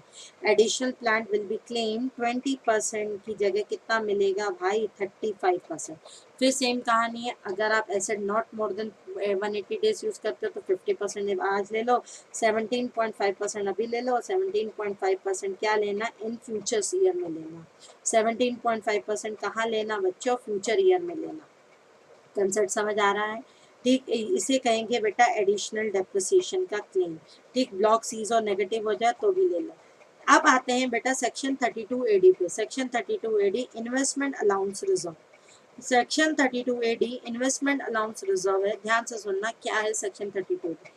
अगर आप अपना प्लांट एंड मशीनरी या मैन्युफैक्चरिंग यूनिट वही बैकवर्ड स्पेसिफाइड स्टेट के बैकवर्ड एरिया, कौन से हैं स्पेसिफाइड स्टेट जल्दी बोलो, वही हैं आंध्र प्रदेश, बिहार, वेस्ट बंगाल और तेलंगाना। आंध्र प्रदेश, बिहार, वेस्ट बंगाल और तेलंगाना के स्पेसिफाइड बैकवर्ड एरियाज में अगर आप अपना मैन्युफैक्चरिंग प्लांट लगाते हो तो डेप तो क्लेम करोगे करोगे। एडिशनल डेप कितना क्लेम करोगे बोलो, कितना क्लेम करोगे, 20 की 35, जल्दी बताओ कमेंट्स बॉक्स में जल्दी बताओ, 35% क्लेम करोगे। अपार्ट फ्रॉम डेट 35% का डेप्रिसिएशन क्लेम करोगे। इसके अलावा आपको इन्वेस्टमेंट अलाउंस रिजर्व का भी डिडक्शन मिलेगा 15% of actual cost of new plant and machinery.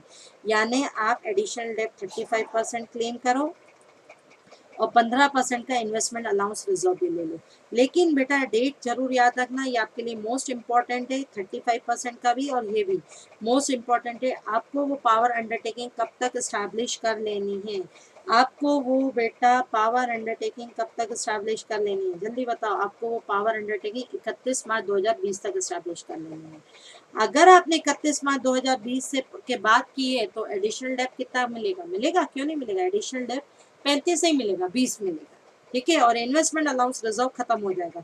ये सेक्शन मोस्ट इंपॉर्टेंट है क्योंकि आपका फाइनेंशियल ईयर 1920 है, ये इस साल क्या होने जा रहा है, खत्म होने जा रहा है बच्चों, ये इस साल खत्म होने जा रहा है। चलो स्टार्ट करते हैं आगे।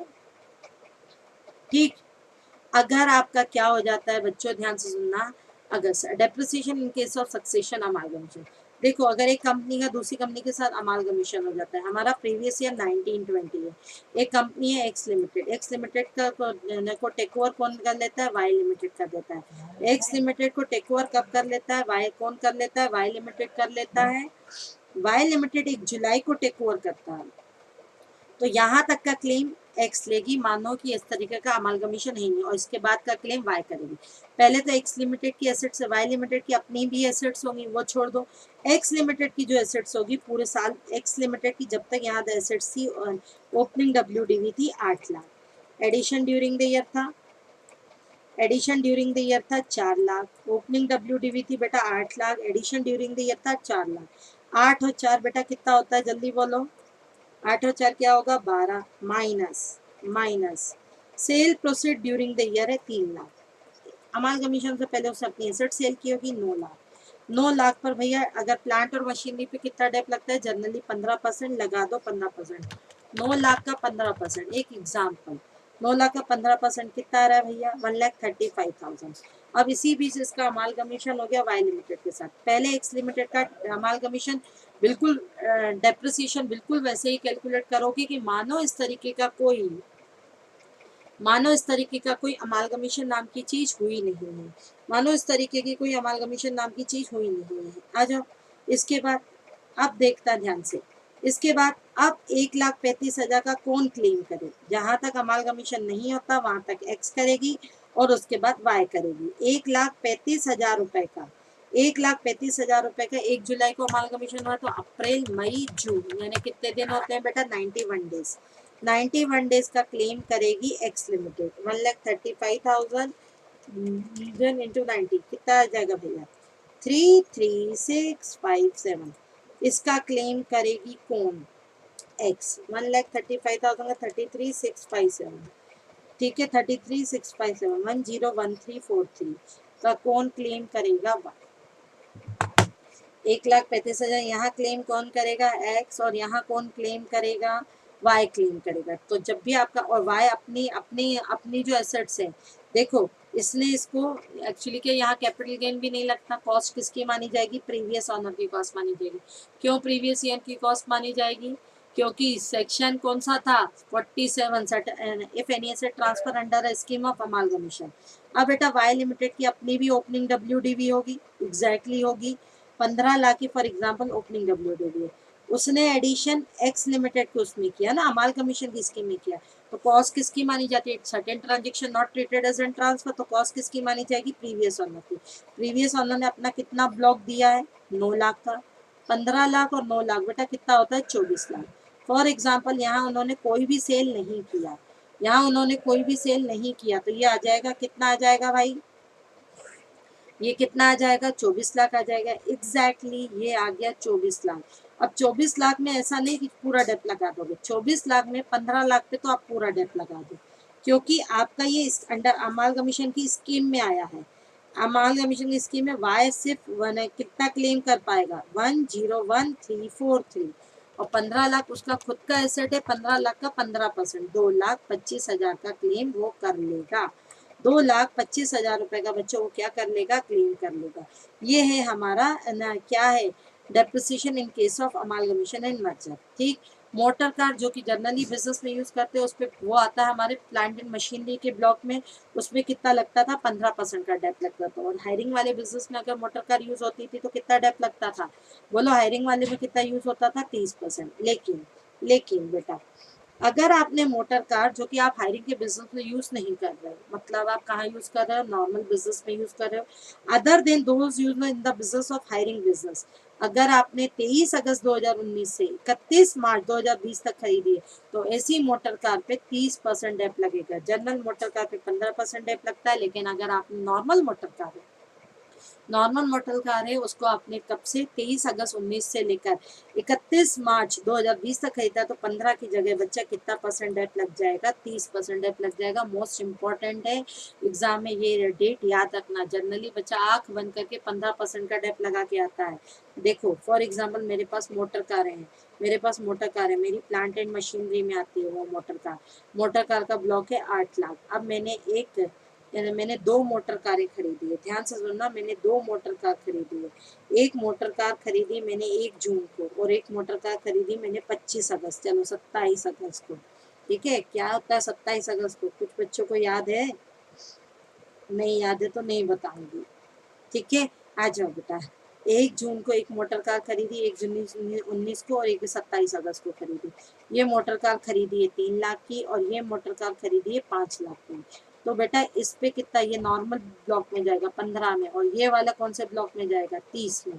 क्यों जाएगा? क्योंकि अगर आपने कोई भी मोटर कार जो नॉर्मल बिजनेस की खरीदी है 23 अगस्त से लेकर 31 मार्च 2020 तक खरीदी है, 31 मार्च 2020 तक खरीदी है, तो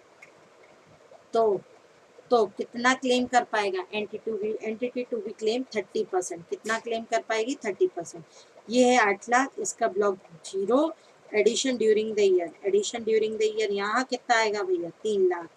ठीक है, और यहाँ कितना आएगा भाई? 5 लाख। ठीक है, okay. 8 lakh minus 3 lakh, 8 lakh minus 3 lakh, sorry 8 lakh plus 3 lakh 11 lakh, और ये 5 लाख। मैडम फिर अगली बार फिर खरीदी तो, अरे अगली बार फिर खरीदी तो फिर 15%। तो ये क्यों आया? एक्चुअली BS4 की गाड़ियों को गवर्नमेंट आउट करना चाहती थी, इसीलिए उन्होंने इनकम टैक्स में बेनिफिट देना शुरू कर दिया कि BS4 की गाड़ियां खत्म हो जाए, इसीलिए क्लेम आया 30%। नेक्स्ट ईयर खरीदोगे तो भी 15 ही मिलेगा। और अगर हायरिंग वाली मोटर कारों पे 30% मिलता था, लेकिन अगर आपने हायरिंग वाली मोटर कार है, तो अगर हायरिंग वाली मोटर कार है वही 23 अगस्त से लेकर 1 अप्रैल के बीच में खरीदी है, 31 मार्च से पहले खरीदी है, तो आपको कितना मिलेगा? 45%। 45%। बेटा ये डेप्रिसिएशन के सारे क्वेश्चन दिए हुए विथ सॉल्यूशन दिए हुए, कर लेना, बहुत ईजी है। नहीं बने, मैं फिर बोल रही हूँ, संडे को मैं डाउट्स लूंगी, पूछ लेना उसमें। ठीक है, पूछ लेना, सारे विथ सॉल्यूशंस मेरे दिए हुए हैं। ठीक है, हो नोट्स आपको मिल चुके होंगे, नहीं मिले तो बता देना।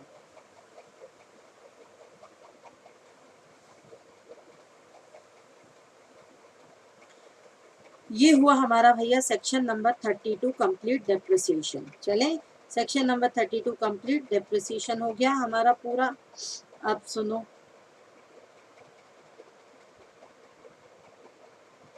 30 और 31 पढ़ा चुकी हूँ। Rent and repairing in respect of building, rent and repairing in respect of furniture. 32 भी पढ़ा दिया 32 बिल्कुल। डेप्रिसिएशन था ना 32। आ जाओ, सुनो, section number 35 most important section, expenditure related with the scientific research. Government scientific research को क्या करना चाहती है, प्रमोट करना चाहती है। साइंटिफिक रिसर्च बच्चा दो तरीके के होते हैं। साइंटिफिक रिसर्च दो तरीके के होते हैं, एक होता है इन हाउस रिसर्च और एक होता है outside research. In house research और होता है outside research. In house research यानी आपने अपने बिजनेस से रिलेटेड रिसर्च कर रहे हो, और आउटसाइड रिसर्च का मतलब होता है, आउटसाइड रिसर्च का मतलब होता है बाहर वालों को डोनेट कर रहे हो। अगर आप कोई भी रिसर्च इन हाउस रिसर्च करते हो, इन हाउस रिसर्च करते हो, तो इन हाउस रिसर्च में दो तरह, मतलब आप in connection with your business, जरूरी नहीं आप करो, आप किसी को हायर भी कर सकते हो।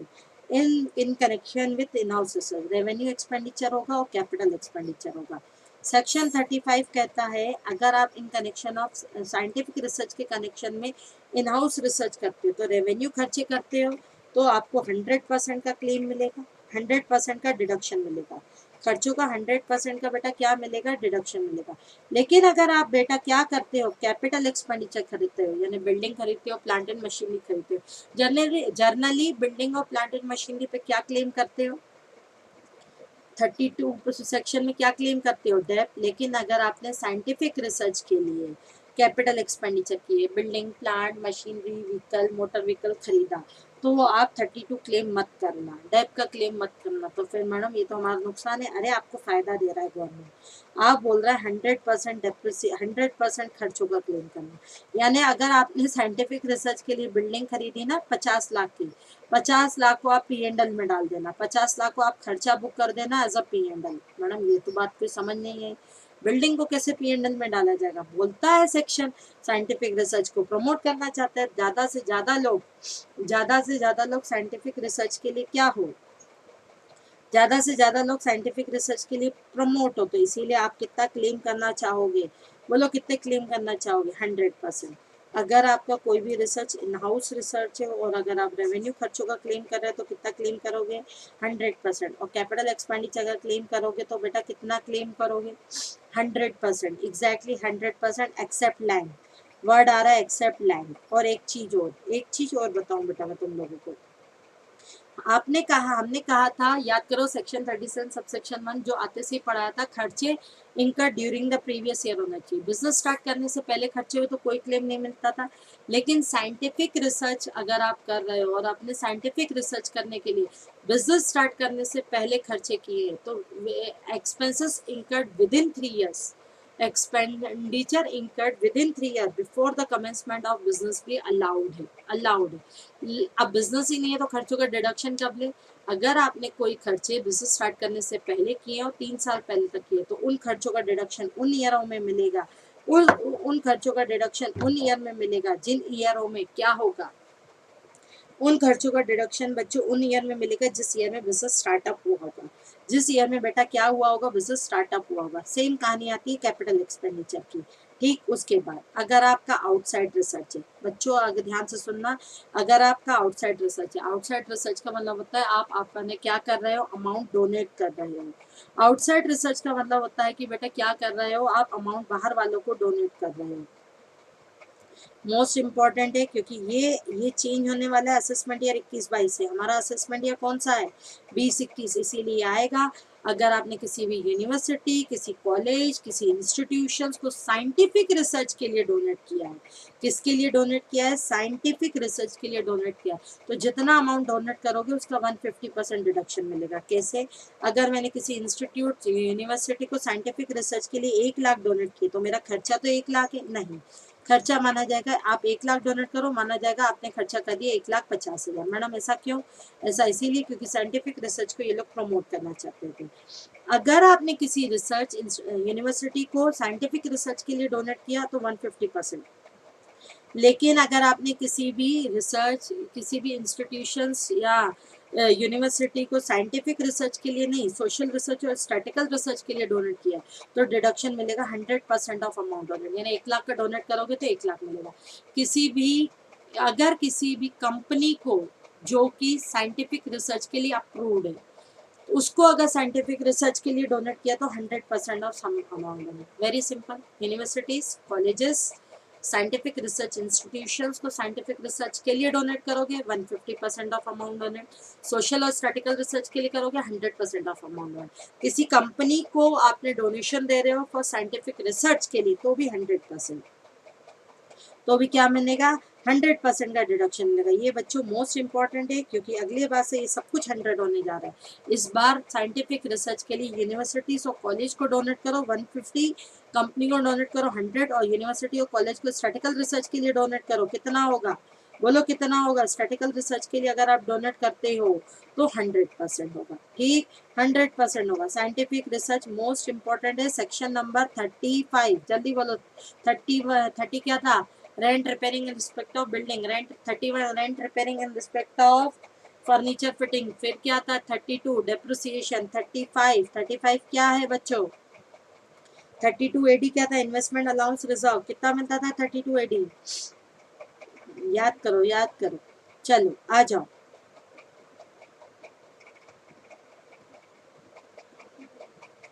आ जाओ बेटा। अगर साइंटिफिक रिसर्च का एक चीज और बता दूं मैं तुम लोगों को, अगर साइंटिफिक रिसर्च की एसेट्स को बाद में सेल कर देते हो, अगर साइंटिफिक रिसर्च की एसेट को सेल करते हो, ये अभी मैंने कहा था ना बाद में बताऊंगी, वही आ रहा है। अगर आप साइंटिफिक रिसर्च की एसेट्स को क्या कर देते हो, सेल कर देते हो, तो बोला गया जनरली कैपिटल एसेट को सेल करते हो तो कहाँ जाता है? कैपिटल गेन में। लेकिन यहाँ सेल करते हो तो सेल प्रोसीड इन पीजीबीपी में जाएगी। सेल प्रोसीड बेटा कहाँ जाएगी? पीजीबीपी में जाएगी। अगर आप साइंटिफिक रिसर्च की एसेट्स को अगर आप सेल कर देते हो तो सेल प्रोसीड कहाँ जाएगी? सेल प्रोसीड कहाँ जाएगी? टैक्सेबिलिटी कहाँ जाएगी? सेल प्रोसीड कैपिटल गेन में आ जाएगी। कैपिटल गेन में विल बी क्या हो जाएगा? Sale proceed will be taxable under, sorry, sale proceed will be taxable under the head of PGBP. ठीक है। If in case of sale of asset use for scientific research purpose and depreciation, उस पर 35 में allowed किया है, यानी 100% allow किया है। Money payable on the sale will be considered as a deemed income to the extent of deduction allowed in excess of amount in excess of cost of such asset will be capital gain. यानी देखो, मैंने एक building खरीदा था 25 लाख में for scientific research use, तो 25 मैंने 19-20 में फॉर एग्जांपल खरीदा था, तो क्लेम 25 लाख का साइंटिफिक सेक्शन 35 में मिल गया 25 लाख। बाद में इस बिल्डिंग को 30 लाख में सेल करते हो तो जितना आपने क्लेम कहाँ किया है? पीजीबीपी में, उतनी इनकम 25 लाख की पीजीबीपी में जाएगी। उतनी इनकम कहाँ जाएगी? पीजीबीपी में। रेस्ट ऑफ द 5 लाख का अमाउंट कहाँ जाएगा? कैपिटल गेन में। सेल फॉर एग्जांपल आपने 20 लाख में किया तो आपने क्लेम 25 का लिया था, तो 20 लाख रुपए बेटा कहाँ टैक्सेबल हो जाएंगे? पीजीबीपी में। साइंटिफिक रिसर्च के लिए अगर आपने कोई एसेट यूज कर रहे हो 100% क्लेम दे दो, कोई डेप्थ का क्लेम नहीं मिलेगा। ये मैं सेट ऑफ और कैरी फॉरवर्ड में बता दूंगी, set of and carry forward. ठीक, ठीक है, चलें आगे। ये था हमारा साइंटिफिक रिसर्च का सेक्शन 35, सेक्शन 35। ठीक, ये मैं इधर इधर नहीं बताने वाली, डिडक्शंस में बताऊंगी। 80 double G A double G B double G C, political party को कंट्रीब्यूट करना, ये करना वो करना। चलो आते हैं 35 एडी। सेक्शन 35 क्या है? Scientific research. आते हैं 35 एडी पे। Most important section 35 AD. अब ध्यान से सुनना क्या है सेक्शन 35 एडी। नॉर्मल अगर आप बिजनेस में रेवेन्यू एक्सपेंडिचर करते हो, 35 क्या था बेटा? साइंटिफिक रिसर्च, याद है ना? अभी पढ़ा हमने। 35 है साइंटिफिक रिसर्च, 35 एडी है स्पेसिफिक बिजनेस। बेटा ध्यान से सुनना, 35 एडी है कौन सा बिजनेस बेटा? Specific business. अब सुनना ध्यान से, अगर आप नॉर्मल बिजनेस में रेवेन्यू एक्सपेंडिचर करते हो तो क्या मिलता है? 100% खर्चे का क्लेम मिलता है। और अगर आप कैपिटल एक्सपेंडिचर करते हो जैसे प्लांट, मशीनरी, बिल्डिंग वगैरह करते हो तो सेक्शन 32 में डेप्थ का क्लेम मिलता है। लेकिन अगर आप सेक्शन 35 एडी में जो बिजनेस स्पेसिफाइड है, स्पेसिफाइड बिजनेस है, जो बिजनेस स्पेसिफाइड है उस स्पेसिफाइड बिजनेस को स्पेसिफाइड डेट के बाद स्टार्ट करते हो, उस स्पेसिफिक बिजनेस को स्पेसिफिक डेट या उसके बाद स्टार्ट करते हो, तो आप आते हो, कवर होते हो सेक्शन 35AD में। सेक्शन 35AD की ये खासियत है, चाहे आप रेवेन्यू एक्सपेंडिचर करो चाहे आप कैपिटल एक्सपेंडिचर करो, यू कैन क्लेम 100% डिडक्शन। यानी बिल्डिंग भी खरीदोगे तो 100% का खर्चा मान लोगे, एसी भी खरीदोगे तो 100% का खर्चा मान लोगे। मैडम ये तो आपने बताया सिर्फ साइंटिफिक रिसर्च में होता है, ये साइंटिफिक रिसर्च की एसेट्स के लिए तो होता ही है। 35AD एक स्पेसिफिक बिजनेस है, अगर ये बिजनेस स्टार्टअप करते हो स्पेसिफिक डेट के बाद तो आप 100% का क्लेम करोगे, चाहे फिर वो एक्सपेंडिचर रेवेन्यू एक्सपेंडिचर हो, चाहे वो एक्सपेंडिचर कैपिटल एक्सपेंडिचर हो। अब चलो सुनो ध्यान से, क्या है 35AD के बिजनेस, आपको स्पेसिफिक डेट याद करना जरूरी नहीं है, फिर बता देती हूँ। बिजनेसेस याद ध्यान में रखना, बस बिजनेसेस याद में रखना, कोल्ड चेन फैसिलिटी का बिजनेस स्टार्ट करते हो, agriculture warehousing project, warehousing product start करते हो, warehousing facility of storage product, warehouse facility for the storage of agriculture produce, और क्रॉस कंट्री नेचुरल गैस का pipeline के through distribution करते हो, आपकी होटल स्टार्ट करते हो। हाँ बच्चों होटल स्टार्ट करते हो, लेकिन होटल का लेवल मिनिमम 2 स्टार का होना चाहिए, 5 स्टार मिनिमम 2 स्टार, यानी 2 स्टार या उससे ज़्यादा की होटल स्टार्ट करते हो तो आप 35AD के बिजनेस में आओगे। यानी आप होटल स्टार्ट करते हो, बिल्डिंग खरीदते हो, एसी खरीदते हो, जितनी भी चीज़ें खरीदते हो, कितना क्लेम लो, 100%, नो डेप्रिसिएशन क्लेम। ठीक है, ठीक ना। बिल्डिंग ऑपरेशन, अगर आप होटल स्टार्ट करते हो, अगर आप हॉस्पिटल स्टार्ट करते हो जहाँ मिनिमम आपके पास 100 बेड्स की कैपेसिटी हो, आप डेवलपिंग एंड हाउसिंग प्रोजेक्ट के तहत, आप हाउसिंग प्रोजेक्ट के तहत डेवलप बिल्डिंग का प्रोजेक्ट, हाउसिंग प्रोजेक्ट के तहत स्लम रिहेबिलिटेशन डेवलपमेंट का प्रोजेक्ट आपका है कोई, या आप हाउसिंग प्रोजेक्ट स्टार्ट करते हो as per the scheme of board, as per the scheme of affordable housing project, यानी जैसे अपना वो है BDA वगैरह है, and वैसे प्रोडक्ट फर्टिलाइजेशन का प्रोडक्शन करते हो। देखो फिर मैं बता रही हूँ, cold chain facility, warehousing of agriculture produce, उसके बाद है आपका क्या है, पाइपलाइन के थ्रू नेचुरल पेट्रोलियम का डिस्ट्रीब्यूशन या गैस का डिस्ट्रीब्यूशन करना, hotel minimum 2 star, hospital minimum 100 bed, housing project के तहत डेवलप करना, स्लम रिहेबिलेशन करना, कंटेनर फ्रेट स्टेशन की डिपो की एस्टेब्लिशमेंट करना, bee keeping honey keeping, bee wax का बिजनेस स्टार्ट करना, शुगर का वेयर हाउस स्टार्ट करना, आयरन और का ट्रांसपोर्टेशन करना, आयरन और का ओपन पाइपलाइन के थ्रू ट्रांसपोर्टेशन करना, water fabrication manufacturing unit, water नहीं wafer, semiconductor wafer fabrication manufacturing unit को स्टैब्लिश करना। ठीक, इसके बाद है development and operating and maintenance of port, airport, railway system, ये इस बार का अमेंडमेंट है। ठीक, ये इस बार का मतलब फाइनेंस 17 का अमेंडमेंट है। रेलवे हाईवे प्रोजेक्ट की अगर ये बिजनेस स्टार्टअप करते हो तो you can claim 100% of deduction in respect of capital expenditure and revenue expenditure. लेकिन बिजनेस आपका नया बिजनेस होना चाहिए, बिजनेस आपका स्प्लिटिंग अप से नहीं होना चाहिए। बिजनेस में जो भी प्लांटेड मशीनरी होगी वो नहीं होनी चाहिए, हालांकि टोटल प्लांटेड मशीनरी का आप 20% या उससे कम आपकी सेकेंड हैंड प्लांटेड मशीनरी है तो आपका बिजनेस 35AD के लिए एलिजिबल है। लेकिन टोटल प्लांटेड मशीनरी का 20% से ज़्यादा सेकेंड हैंड प्लांटेड मशीनरी है तो आपका एंटायर बिजनेस 35AD के लिए नॉन एलिजिबल हो जाएगा। याद रखना, अगर सेकेंड हैंड मशीन यूज़ करनी है तो मात्र 20% करनी है। ये कहीं हमने और भी पढ़ा था, सोचो सेकेंड हैंड मशीनरी कहाँ यूज़ नहीं हो सकती, एडिशनल डेप में पढ़ा था। ठीक है, तो यहाँ 35AD के स्पेसिफिक बिजनेस के लिए आपको ये काम करने पड़ेंगे।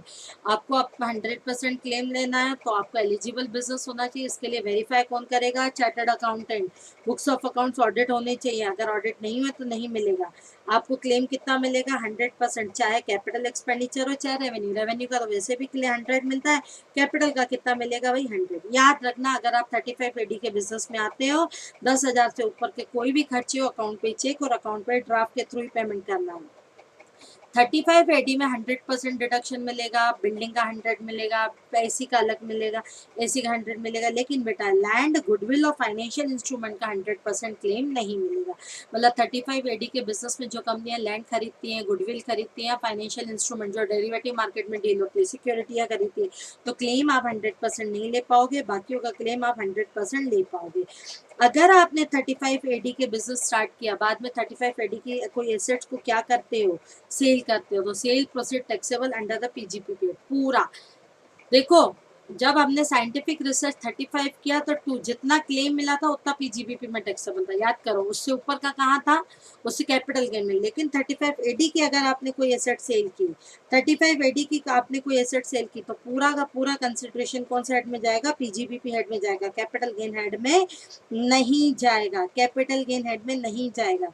ठीक। अब सुनना ध्यान से, कंसिक्वेंस।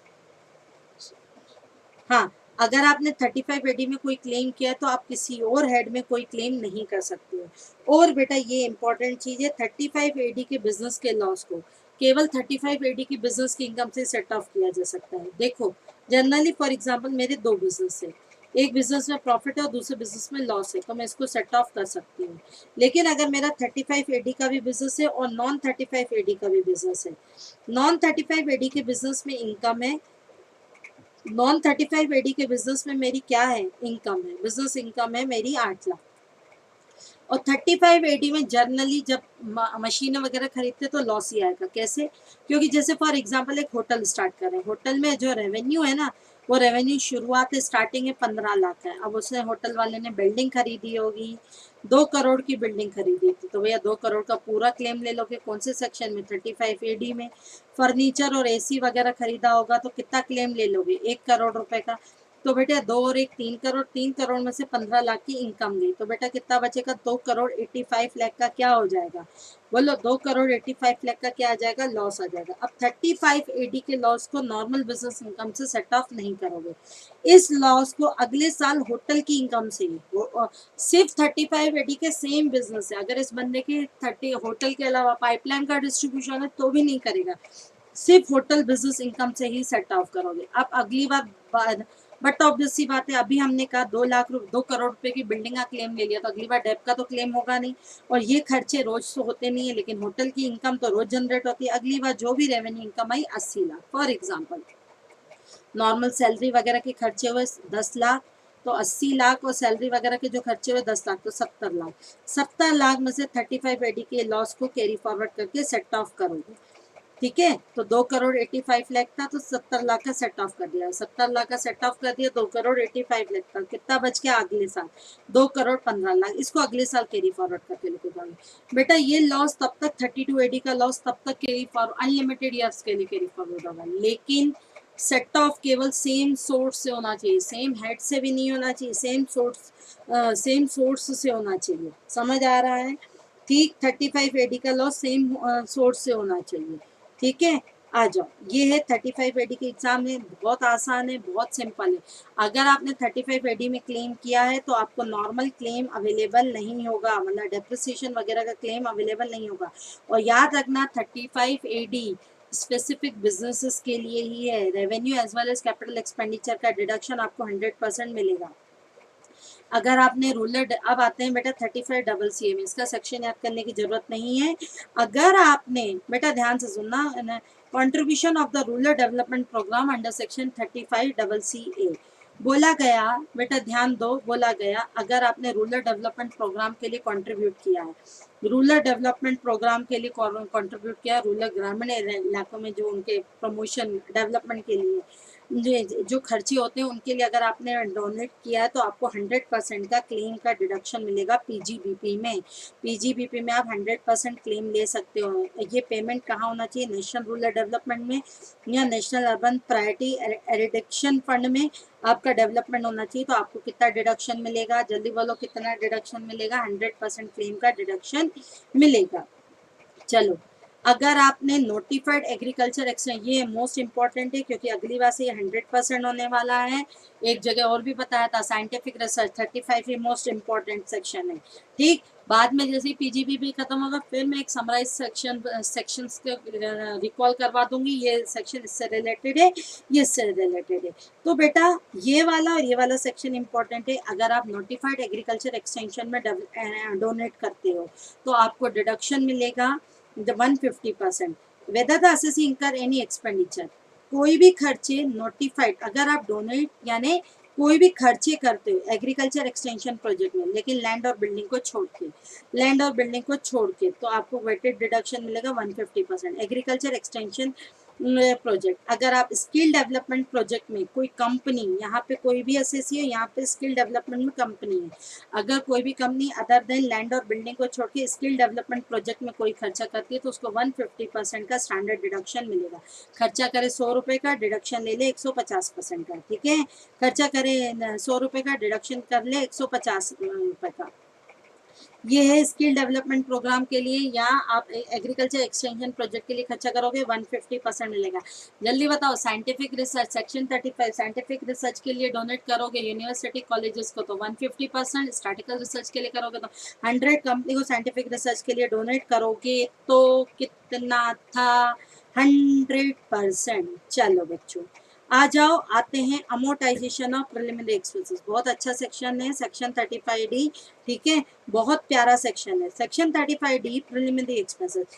प्रिलिमिनरी एक्सपेंसेस का मतलब होता है बच्चों ऐसे एक्सपेंसेस जो बिजनेस स्टार्ट करने से पहले किए जाएं, ऐसे एक्सपेंसेस जो बिजनेस स्टार्ट करने से पहले किया जाए या बिजनेस को एक्सपांशन करने के कनेक्शन में किया जाए।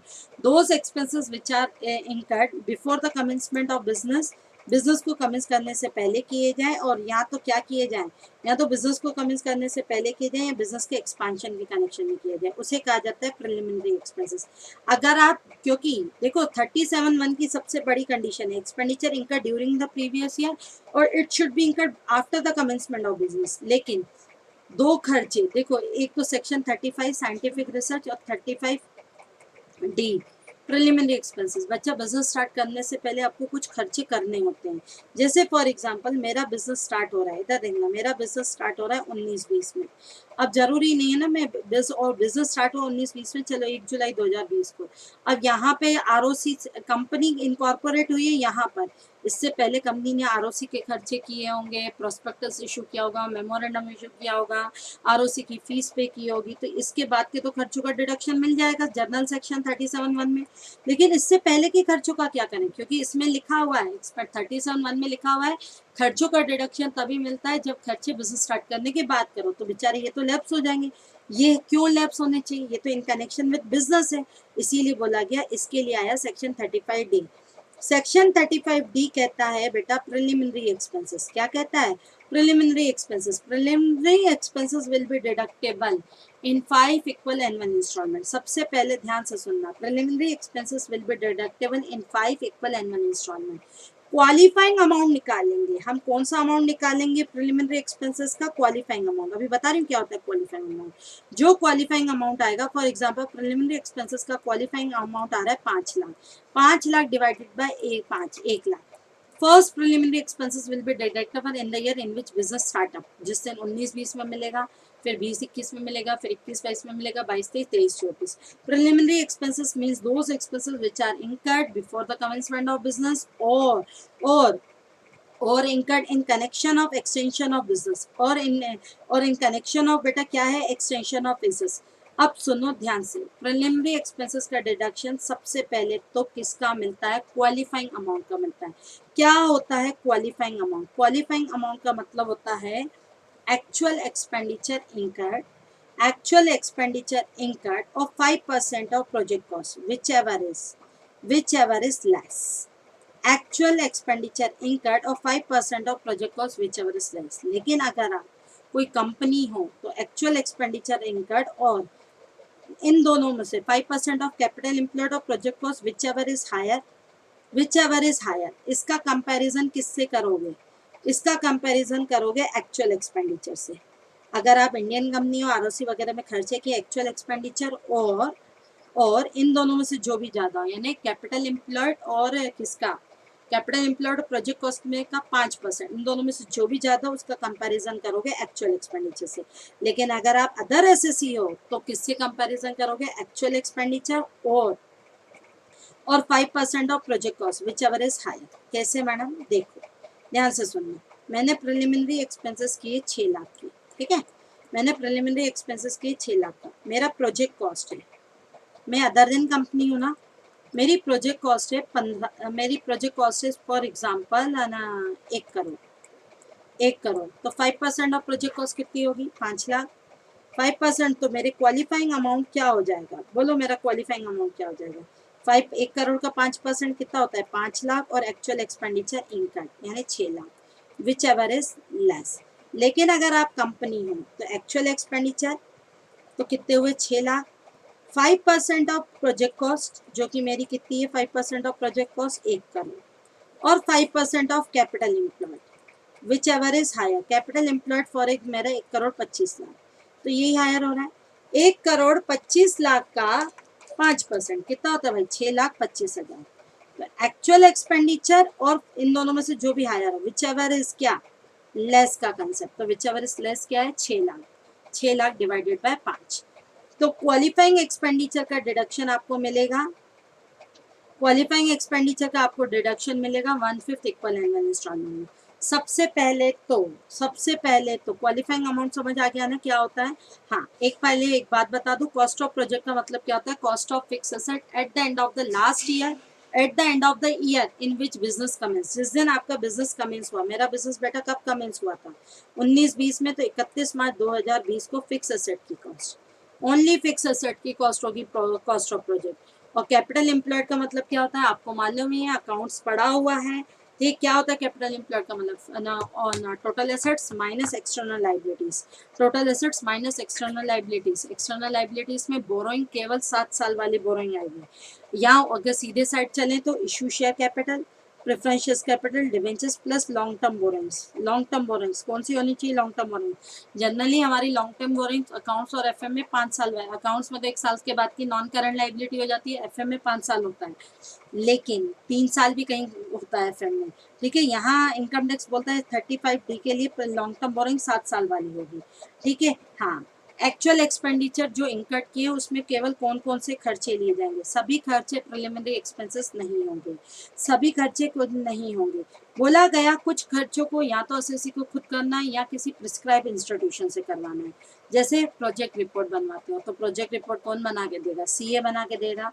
Marketing survey, engineering work, project report, market survey, engineering work और engineering work, project report, market survey और बेटा क्या है, इंजीनियरिंग वर्क। ये आपको किससे करवाना है, या एसएससी के द्वारा खुद करना है या किसी अप्रूव्ड पर्सन से करवाना है। Project work, market survey, engineering work और इंजीनियरिंग वर्क और legal charges for the drafting of any agreement by SSC और एनी पर्सन।